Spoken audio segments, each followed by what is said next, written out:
to the Cultivating Calmness Podcast. Today we are doing something a little different, and I have Jonathan Miller here with Miller Counseling, and he is going to talk with us a little bit about social anxiety. But to start off, Jonathan is a master's level counselor, as all of us are, received his degree from Temple University, has continued educating himself with EMDR and DBT, among other modalities, tends to focus on in his specialty of trauma and anything that kind of goes along with that. So depression, anxiety, PTSD, dissociation, fill in the blank, lots of those things go together with trauma. And so we have a similarity in that we both work with people who suffer from trauma. And he's spent about the last 25 plus years working in community mental health, private practice with clients in various struggles. And he has presented at one of the luncheons, actually a couple of the luncheons that I host, first on dissociation and most recently on social anxiety. So today, Jonathan, Hi. It's nice to have you. I just want to talk a little bit about what social anxiety is and kind of how you got started. Sure. Well, what social anxiety is, it used to be called social phobia. Okay. And they changed that because when you have a phobia, if you don't like needles, you don't like heights, it's as simple as just that. Mm-hmm. And social anxiety is a little more complicated. It's like a phobia because your anxiety jumps up in certain situations. People with social phobia, with this problem, with social anxiety, they might get anxious meeting new people in a group. And they might get anxious, having to give a speech or presentation or appear on a podcast. They might get anxious having to eat in public or use a public toilet. It's really any situation where you could have the sense that someone's watching me and they could be judging me. Mm-hmm. And that's the big, deep belief that goes along with social phobia. On some level, some part of you thinks, I'm going to do something wrong. I'm going to be judged harshly. And it's not just like people have their opinions. Those judgments are going to have some kind of long-lasting effect on me in my life. Mm-hmm. And all that gets a little complicated. Yeah. It all depends on a lot of factors, and that's how they changed it to social anxiety disorder, because it's not as simple as your nerves jumping up when the doctor pulls out a needle. Mm-hmm. Okay. So from our talking and from your presentation, it seems that you at some point suffered from social anxiety. Can you tell me or tell us a little bit about that? Well, sure. I was a real confident kid when I was little, and then I got hit kind of young. Social anxiety hits most often in your teen years, but it can start up at any time. The singer Donny Osmond said it didn't start to affect him until 1994. And Osmond was a singer. He had a variety show with his sister in the 70s, and I think by 94 I'd kind of forgotten all about Donny Osmond. I got hit, I can remember pretty clearly, first day of first grade, brand new school, whole lot of kids. All of a sudden it just felt very scary being around other people that I didn't know well. Mm-hmm. So I try not to make, when I gave the presentation, I said, well, I'm not going to make this all about me. But Yep. I do have some personal experience with this. Yeah. So oftentimes, I know as therapists, not all of us, tend to come to the therapy with some kind of personal experience that maybe we've Sure. had, and that kind of drives us. Do you feel like that was something that maybe drove you to get into counseling, or? The funny thing is there was a lot of reasons I became a therapist, and I'm not sure that was one of them. Okay. Social anxiety is, I call it a little ninja of the disorder because it can do a lot of damage. It tends to slip right past therapist's attention for a bunch of reasons. Mm-hmm. And one of those reasons is clients aren't always aware they had it. I knew I got very stressed out meeting new people in new groups, but at the times I'm thinking of, my self-esteem wasn't great either. And I had the thought of, well, if they get to know me, they're going to find out that I'm not worth very much, and they're going to judge me and reject me, and that's going to really hurt. And is this actually worth my time anyway? Mm-hmm. So that's when I'm explaining this to a client. Sometimes I have to clarify this actually is a separate problem. Right.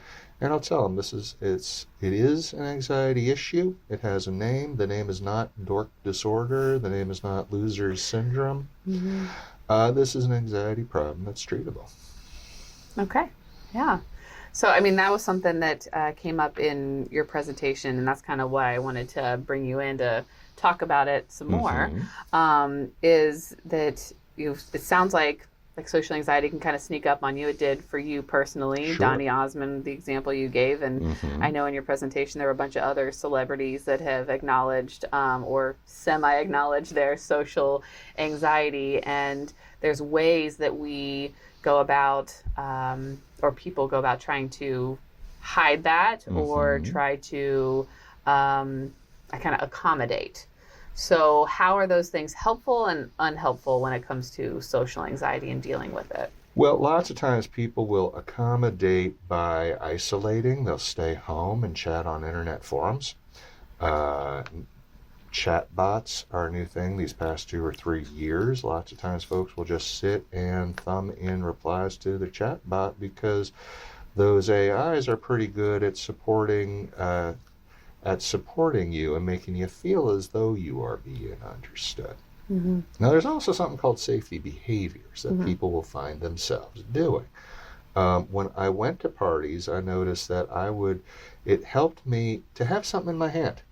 So I'd have like a little paper plate of crudité or a red Solo cup of beer, and I'd have nights where I'd wind up eating and drinking more than I planned on, because, come on, it was right there. And the thing about the safety behaviors is they're almost like a superstition. It's almost like having your lucky piece on you. You feel a little calmer and more secure when you're doing those.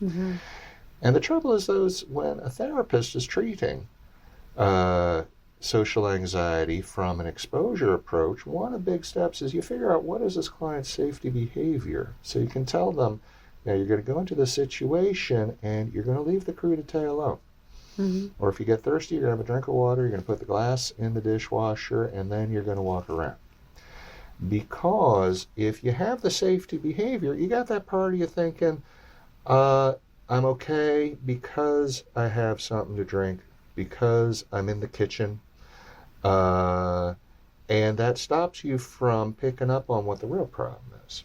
The real problem is the belief that you're going to do something awful and people are going to judge you harshly based on a set of rules that some part of you seems to believe apply only to you. And so that can actually interfere with a person catching on to what the real problem is. So maybe you've noticed when you're talking to someone that has anxiety, they'll start off by saying, well, I have this problem, but here's how I avoid it. It's not a problem because I don't have to take the bus. That's very stressful for some people. Or I can have my groceries delivered. That's very stressful. Going to the store can be very stressful for some people. And as a therapist, you got to bring them back around to set the idea that, look, if something's not a problem because you can work around it, that means there's a problem that you have to work around. And you're really not free to run in and do your own shopping or to relax and enjoy yourself in a social situation. Yeah, and I think that that's something that we see a lot in the therapy office. At least I know I do, those avoidance tactics, and they can be helpful, right? I don't have to feel that anxiety because I'm avoiding, but then I'm also causing other problems because I'm avoiding. And that just builds, and we don't have the exposure piece, the piece that gets us out there and actually tries to kind of face it down. Sure. I think you had a good quote you had mentioned earlier about facing something. And well, this is the difficulty with exposure therapy. Now, exposure's good therapy. It works very well. It's also scary. You think about what anxiety is. Anxiety is your nerves telling you you're in danger. There's a potential threat around here somewhere that we need to plan for or get away from. And exposure is you put yourself into this stressful situation and then you have to wait and then you have to feel anxious.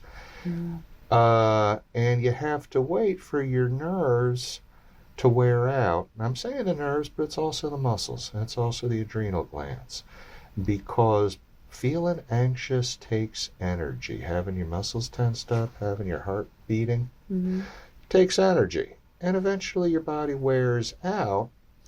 Now we're not rewarding your nervous system for panicking by walking away and getting some relaxation. This is how your nerves can learn, wait a minute, actually this isn't dangerous.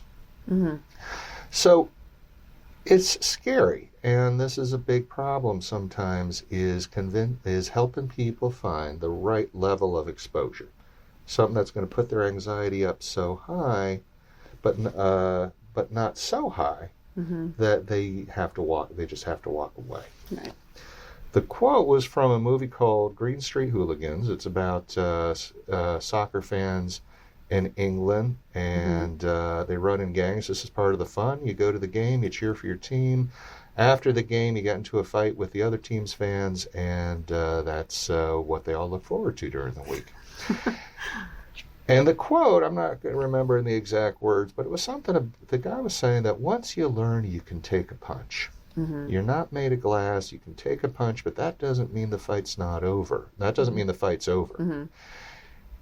You start feeling inspired, and you start trying to see how far can you take it. And that's what exposure's like for clients. When people can ride that wave out, well, you feel like a real son of a gun, a real gutsy lady, a real tough guy. And what's interesting is that's there's a certain group who tends to love exposure therapy.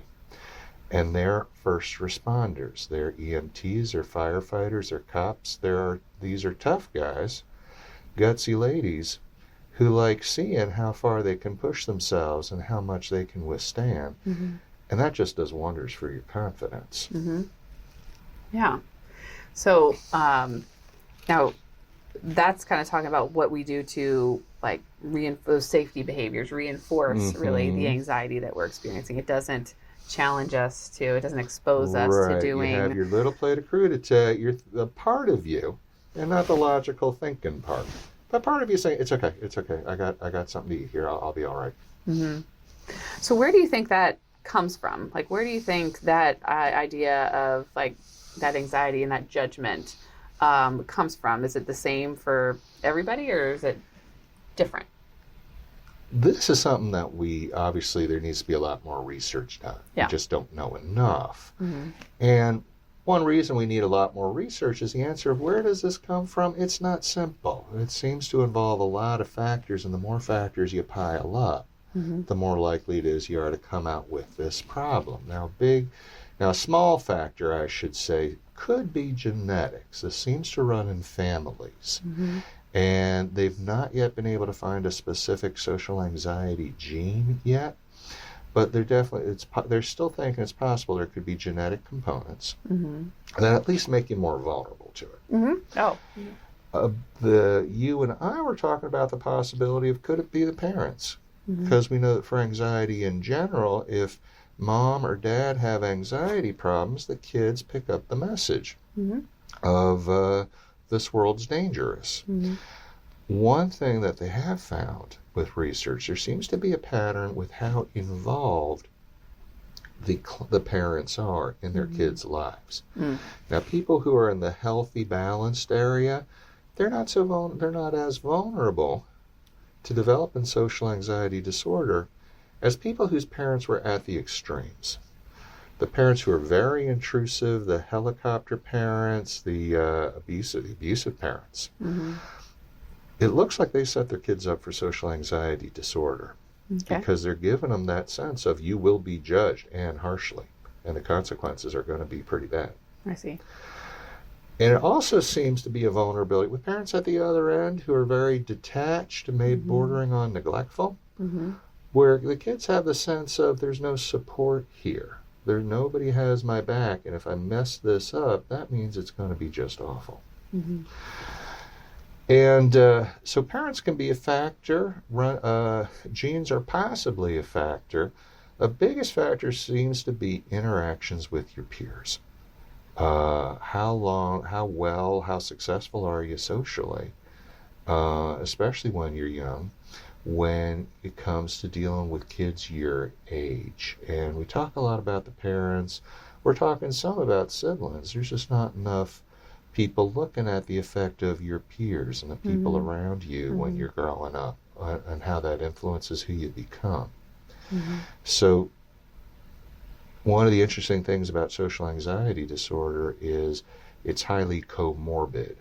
People who have this, I think 80% of folks who meet criteria for social anxiety disorder, they also hit criteria for another diagnosis.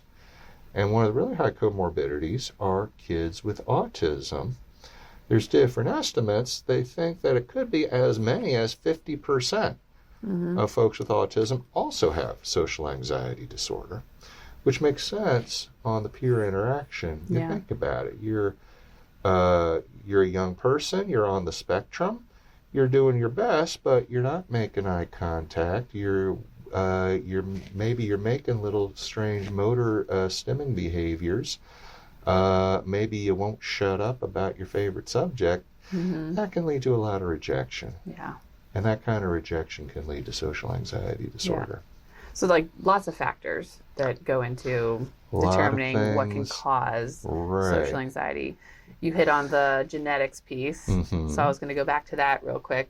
I tend to take a more root cause approach to therapy and health, and I think that there's probably some truth to that, and exploring like what that is. I don't have that answer, but I think that's a good thing to look into, because we all have like our genetics, and it's kind of that idea that we can be born with genetics. That doesn't mean we're going to have that thing that our parent had, but we can be more susceptible to it based on like our environment, based on things we're exposed to. So that could be food and toxins and chemicals, but it can also be our peers and the situations we are in and the abuse we may or may not experience.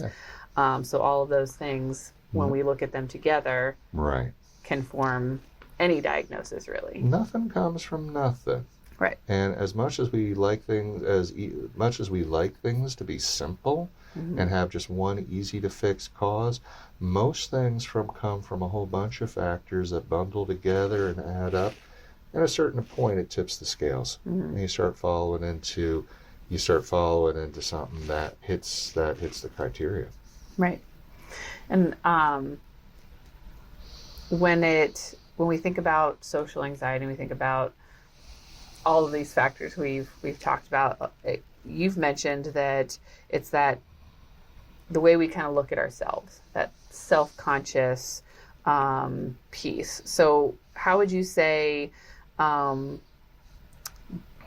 who are like overly self-conscious, how does that affect their social anxiety, or whether they have or don't have social anxiety? Well, that's the funny thing, is that when folks have social anxiety, they're very concerned they're going to do the wrong thing, say the wrong thing. So like you said, they're very self-conscious. And they'll be checking themselves. They'll be saying, okay, look them in the eye, pay attention, nod, don't stare at the eye, move your gaze around, try to remember what they're saying, sit up straight. No, don't say it like that. They're monitoring themselves very carefully, trying to do things right. And that is an automatic kind of response, because you're anxious and you want to do things right. But it also backfires on them, because they're so focused on themselves that a little passing thing that possibly they could have done better, little things feel like big things. And then now they're thinking, oh boy, I just messed this all up. So this can be very hard to find ways to take your attention off of that self-monitoring, because your nerves think you're in danger. And it's sort of like saying, pay no attention to that fire in the corner of the room. But there's a couple of tricks that can help. One is a trick of trying to make yourself pour your attention onto what is the other person doing. So instead of thinking about you try to make yourself watch, is she blinking? Is she nodding her head? Is she looking away? and try to keep your attention on what that person is doing instead of your interpretation of what they're doing and what that could mean. And oh my gosh, am I messing this all up again? Okay. Another thing that can help people is mindfulness. There's a lot of things that get called mindfulness. Yeah. What I call mindfulness is the very basic sort of breath work where you're putting all your attention just on following your breath in, following your breath out, noticing when your mind wanders off, and practicing that discipline of just coming back to your breath when you wander off, instead of going off on another distracting train of thought of, oh my gosh, why is this so hard? Why can't I do this right? Is my therapist putting me on about this mindfulness stuff? Right. When you can pour all your attention to what's right here, right now, it's a lot easier to notice thoughts like, oh my gosh, I think I'm messing this up. And it's a lot easier to notice, okay, my muscles are tensing now. Okay, I'm aware of my heart beating now. And that can give you a little bit of detachment. Right. If you know what the symptoms of social anxiety are, that can give you the breathing room to say, I'm having social anxiety right now. Labeling it. That thought of I'm having social anxiety right now is very different from, oh my gosh, I'm anxious, I'm sweating, my heart is pounding, am I blushing? I think I'm doing very poorly here. Yeah, so trying to draw that attention away from specifically the symptoms that are bad and labeling them, but also more on noticing. Like that's what mindfulness is noticing, and then what you can do about it. Sometimes when you have an anxiety disorder, you get stuck because you think your goal is to be calm when you're doing things.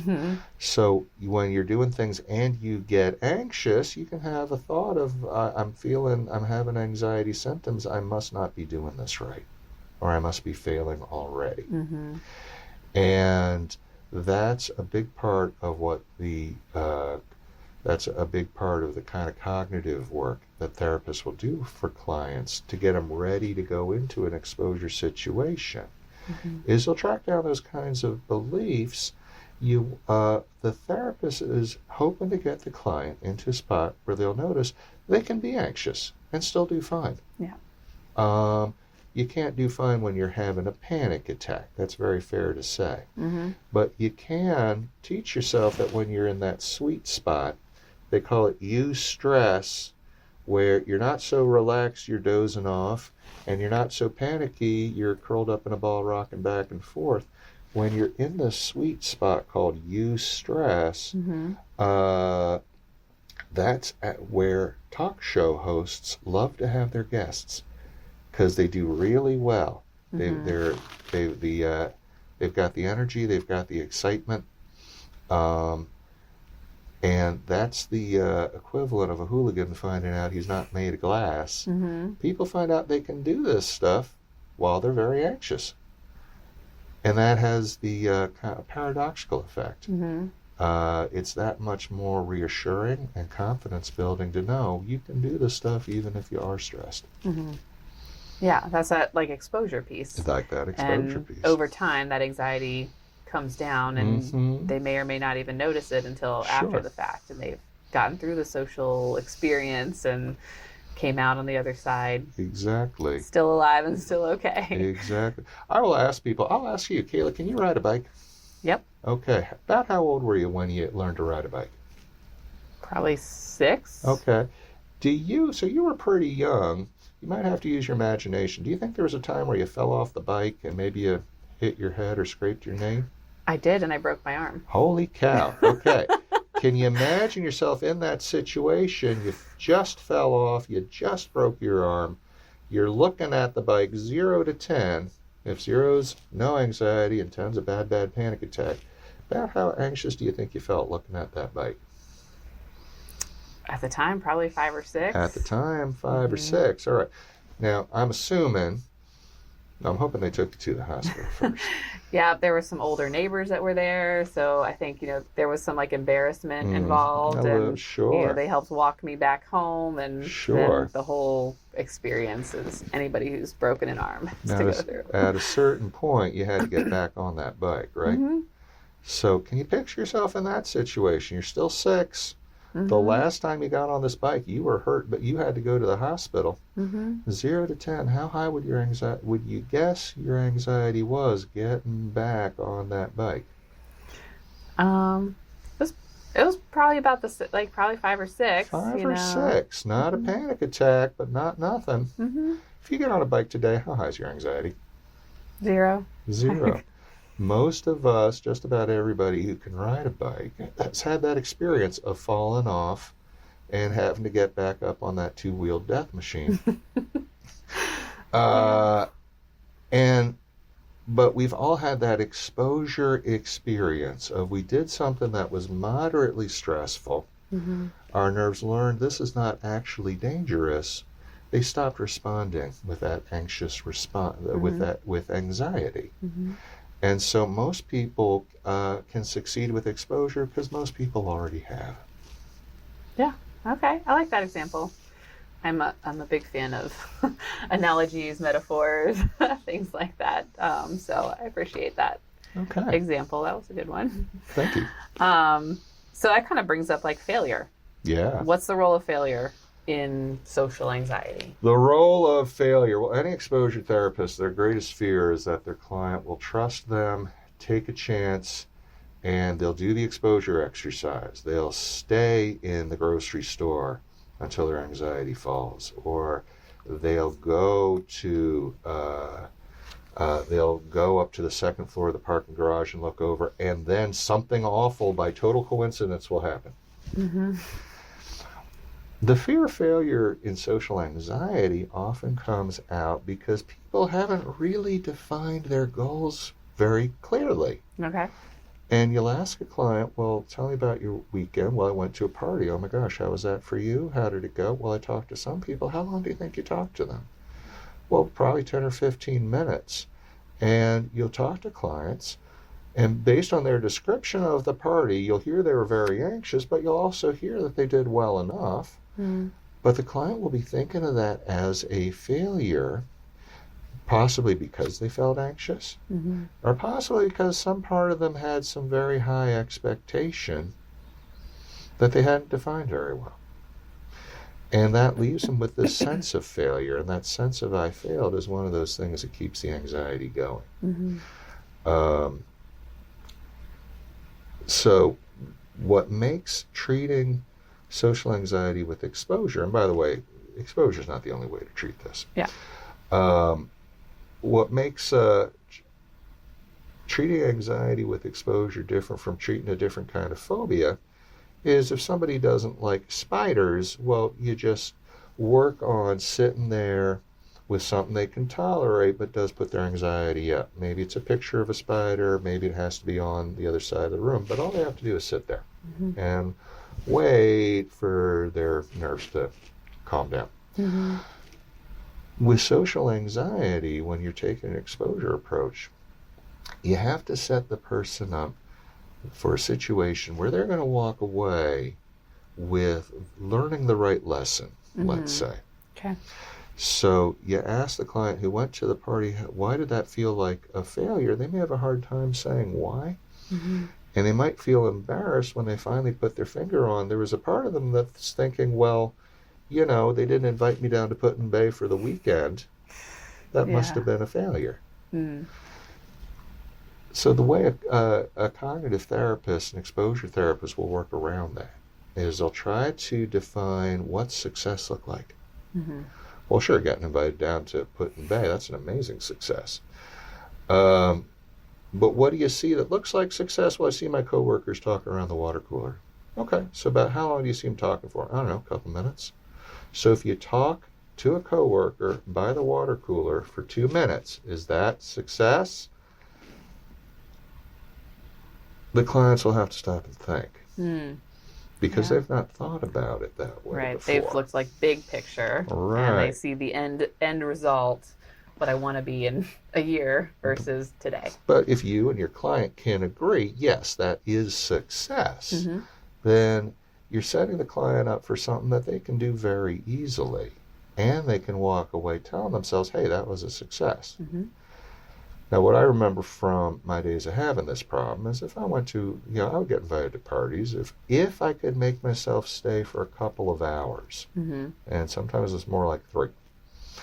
If I could make myself stay, at some point my body would relax, the nerves would wear out from being stressed, and I'd have a great time. And I even had friends say, hey, you're not running away like you normally do. This is terrific.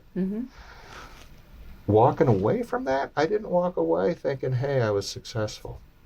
And I didn't walk away thinking, okay, these situations are actually pretty safe, because I couldn't articulate that belief that I wasn't safe. Instead, I walked away thinking, hey, that was fun. I'm not sure it was worth 2 or 3 hours of stress now. Got it. So that's a big part of exposure, is agreeing what does success look like in very specific terms, so that the client is set up for success. Right. Yeah. No, it's helpful, because I think I see that a lot, and maybe not specifically social anxiety, but as you're talking, I'm thinking of specific clients are coming to mind, and like similar situations where, they have viewed something as a failure, and I, on the other hand, am sitting there like, no, that was really good. You did a great job. So yeah, our job is to then help them to see that and recognize that those small successes are still successes. And even then coming up with it before they go into like a challenge or an exposure, right? Like, what would we define as a success? Okay, can you do that? And if you surpass that, I did 20 minutes instead of 15 minutes. Awesome. And this is something that personal trainers, this is something that business managers know very well. The only way people make real lasting changes in themselves and their behaviors is by taking small steps towards the overall goal and patting themselves on the back. It doesn't have to be, a medal or candy or a parade, but giving yourself some reinforcement for the fact you made that small step towards your overall goal. Yeah. So when it comes to like reaching those goals, and we're doing exposures or other types of therapy to build confidence, are there any skills or techniques or things that you have your clients do to help them build that more realistic view of self, to help improve that level of anxiety they experience when they're around people? There's only so many workarounds for this, but lots of times people will have an unrealistic idea of how they look, how they sound, how they present themselves. So we're talking a lot about the exposure therapy for this problem today. There's group exposure therapy. There's group treatment. There's treatment groups for this problem. Where people will everyone will get together, and part of the exposure happens right there in the group. They have to get up and make little speeches to each other. And they can talk about anything they want, doesn't matter what. The therapist might ask today's speaker to write down what their fears are. And the fears might be, I'm going to stutter. I'm going to lose my place. I'm going to get my words garbled. And they'll ask the client to write down, how often do you think you're going to do each of those things? And then the person has to give the presentation to the group, but they'll record it. They'll record it, and then they have the client watch the video and check off, how many times did I lose my place? How many times did I stutter? Yeah. Because it's very surprising to them how much less they did that. Than they expected themselves to. Another technique can be, you just ask your client to look at themselves in the mirror for 3 minutes and just speak into the voice memo on their phone and describe what they see. Because they may have a concept of themselves as being very unattractive, very awkward looking, but now they're observing themselves as they speak, as though to another person. And that gives them feedback they didn't have before. So that helps give them a more realistic idea of what do they actually look like, what do they actually sound like. Mm-hmm. I really like that when you talked about that in your presentation. Mm-hmm. That's not a technique that I had heard before, but definitely something I might, implement with clients. I think that's awesome because it's like we all learn differently, Right. like visual learners, audio, learners, hands-on, and that's kind of a combination of some of those things, the seeing and the hearing, and then playing it back. You also suggested playing that back and then hearing your voice, Mm-hmm. and listening to how you sound over and over again until your anxiety comes down from that, if you're experiencing any. Right. I think that's great. I like that.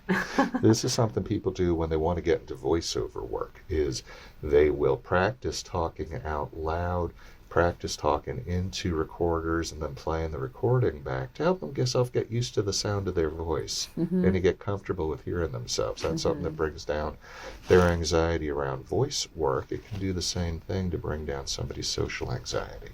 Okay. Yeah. That makes sense because I know I don't like to always hear the sound of my own voice. Do I sound like that? Yeah. Okay. Well, are there any? I know there's a lot we could talk about. I know when you did your presentation, you said this could be a whole day long presentation. There's Sure. just not enough necessarily out there on social anxiety. But if you could tell other therapists or other people maybe who are think they're experiencing social anxiety, Right. what would be some of the most important things you'd want them to know? I would want them to know how common it is, because it's a lot more common. Now, social anxiety disorder, the initials are SAD. But in mental health, you say SAD, people think of seasonal affective disorder, Mm-hmm. the pattern where people tend to get depressed in the winter months. Mm-hmm. Now, that seems grossly unfair to me. When people see SAD, I believe they should be thinking social anxiety disorder, because by some estimates, social anxiety might be twice as common as the seasonal affective disorder. Mm-hmm. And it slips like a little ninja. It just slips right past it. Mm-hmm. So I hope therapists are aware of the fact that most folks with social anxiety disorder, they do very well meeting one-on-one with people. They can do just fine meeting folks in small groups. And this is something researchers were surprised to find out. They would have folks with social anxiety disorder says, well, I'm scared because I don't have great social skills. And they would say, hey, listen, how about this? Would you mind sitting in this room? May we record you? We'd like you to sit in this room with these 2 other 3 people. You don't have to do anything, just hang out and talk. So when they played the recording back, they watched how these people interacted with each other. The folks, they could see. The folks who had social anxiety disorder, their social skills were fine. Mm-hmm. They were just so over-focused on themselves while meeting new people in large groups that the little mistakes they made felt like big mistakes, and that led them to think they didn't have good social skills. Mm-hmm. I wish every therapist was aware of the fact that folks with this problem may not present that way in the office. Mm-hmm. They might not even think of this as being a separate anxiety issue. Mm-hmm. I wish they knew how common it was, because then they would know to listen for certain things. My ears prick up when I hear a client say, I don't have good social skills. Or when they say, I'm just an introvert. Now, folks who are introverts do fine. When you're just an introvert, you can do very well in social situations. You're just the one who's leaving the party at 11 instead of 2. Mm-hmm. My ears pick up when I hear somebody say, I don't need to be around all those people. Or maybe I don't like to talk on the phone. Now, I hear those two more often from guys. I don't need to be around all those people is putting kind of a brave face, or let me say, I can be putting a brave face Mm-hmm. on the fact that being around a lot of people is very anxiety provoking. which could be agoraphobia, but it might be social anxiety disorder. Mm-hmm. And saying, I don't like to talk on the phone, well, that might be a guy who thinks of socializing on the phone as something that only women do. It could be a person with social anxiety disorder who can't see how other people are reacting when he speaks to them. And so their mind runs the assumption that they must be messing this all up and they're going to be judged harshly, and that's going to hit them long term. Mm-hmm. Okay. Yeah. So, I mean, you brought up the introvert piece. So you kind of will segue into that before we end today. But do you have what would you say is the difference between somebody who's introverted, extroverted, and social anxiety? Because you can be introverted and not be socially anxious. Exactly. And vice versa. And vice versa. You could be extroverted and have social anxiety. Mm-hmm. I asked a friend of mine opened up to me about that. I asked her, what was it like for you to be on the extroverted end of the spectrum? I mean, most people are not introverts or extroverts. Most of us are somewhere in the middle there. Mm-hmm. And that's called being an ambivert. Yeah, I fall in there. Right. I am at the introverted side of things, but I'm absolutely not a true introvert. This extroverted friend of mine, probably not a true extrovert, but at that end of the spectrum, she said that in social situations, when she was dealing with social anxiety, either she would stick close to her friends and the people she knew because she felt comfortable, or she'd pretty much stick to herself. Mm-hmm. In this large social situation. And being an extrovert who's afraid to go out and interact with other people because her nerves are jumping up, she said that was awful. So here's the difference. Have you heard that thing that you hear it sometimes that, well, extroverts get charged up from being with people and introverts get charged from being alone? That's not really true. Okay. That's not really true. We're social animals. Mm-hmm. Introverts will be climbing the wall if they have to be all alone for prolonged periods. And extroverts socialize, and they might be at the party until 2 a.m. But they're socializing means talking to people, listening to them, hearing them out, thinking of follow-up questions, showing them that you're paying attention. All that takes energy. Mm-hmm. Eventually, even an extrovert will wind up. What they're thinking defines the two a lot better is a question of reward. How much reward do you get out of going after things and interacting with other people? Mm-hmm. Now, introverts get rewarded by doing that. They like meeting new people. They like trying new things. They just don't get the same level as the extrovert, mm-hmm. who gets a much, much bigger payoff. So with an introverted person getting less reward, wearing out sooner, mm-hmm. none of that social anxiety. And you'll see a lot of jokes and memes online about introversion. You can tell they're not talking about introversion because they're not talking about finding meeting new people less rewarding than other people. And they're not talking about wearing out sooner. They're talking about feeling very anxious because they have to deal with other people. Mm-hmm. And on some level, there's that fear they're going to be judged. All right. Yeah, I think that's helpful to understand, those differences.